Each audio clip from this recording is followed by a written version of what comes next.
Co-Carnage, thoughts on the game? I actually do want to see this. Hi, everybody. Co here with another quick thoughts video, this time on the Once Human beta. This game definitely caught me a little bit by surprise. I had heard about it. Some friends were playing it.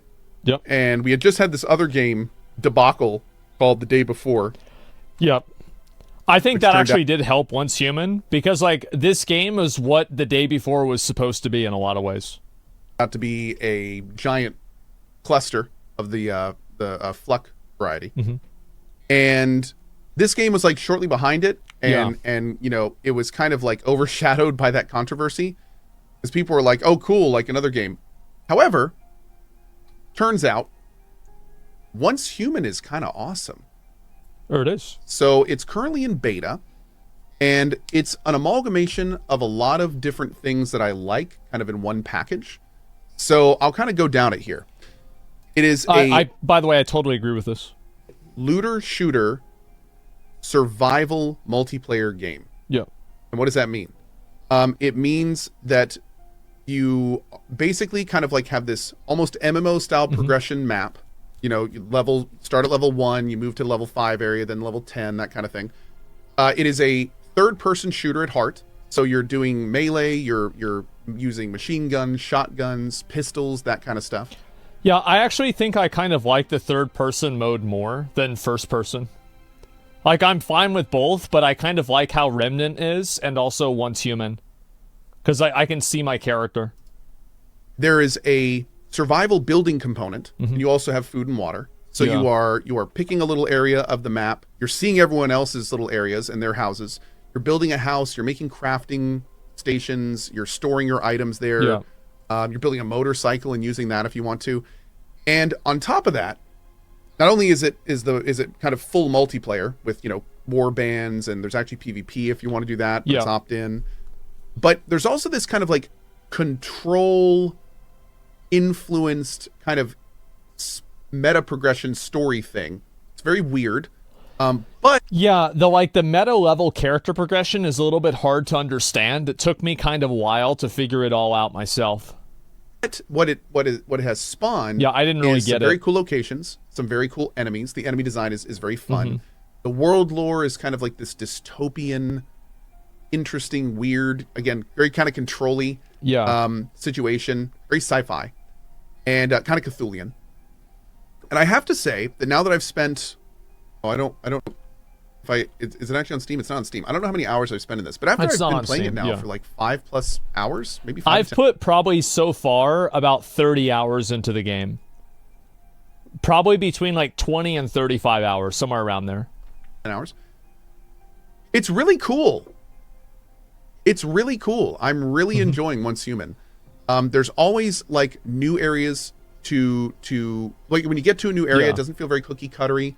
There's the enemy progression is kind of continually introducing new enemies to you. There's boss fights. There's like I'll tell you, like, I think that was definitely true at like where he's at in the game. Like now that I'm like level 30 or so, I feel like a lot of the enemies that I'm fighting are previous enemies that I've already fought before. I would like to see a little bit more enemy variety, like as I level up. Mini dungeons. The crafting is pretty great. The crafting and building is pretty cool. We kind of spent today almost over an hour just kind of building our little home. Yeah. It's still beta? Fun. Yeah, I know. That's why I'm giving the feedback. It's going to be free with a cosmetic shop, and apparently they're just doing cosmetics. I think that there are so many systems like this energy link shit and everything else. I think they're going to have pay for convenience.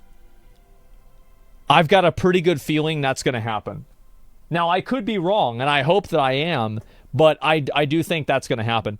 I'm okay with there being a cosmetic shop, and I think if there is pay for convenience, I would be okay with pay for convenience if it was like a subscription system like the Crystalline Aura, a WoW subscription, a Final Fantasy subscription.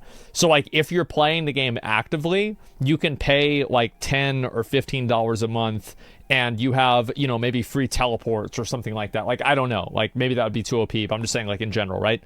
Some form of, you know, like subscription fee effectively, right? I would be okay with that, but I wouldn't be okay with really anything else besides that. Frankly, it's just a very solid product. I don't think I've crashed once. There's very few bugs. I do want to let you know early. It is a Chinese game Yep. that is funded by NetEase. And I know that the word NetEase definitely inspires a lot of doesn't ease people. Yeah. But they are saying that it's just going to be cosmetic, even though it's free to play. And if it stays that way, that's great. But I will say this is definitely one of those situations where you're going to want to be cautious and aware of the fact that it might start as cosmetic. And, you know, I think that that's definitely a good chance, too, is that it could start as cosmetic and then they change it and they make it more... Naraka Blade Point supports this possibility. Oh, that's actually true. Yeah, I don't think that game's pay to win. no, just keep an eye on that. Keep your finger on that pulse kind of thing. But yeah, I will say as of right now, it is a fun game. It is a very cool game.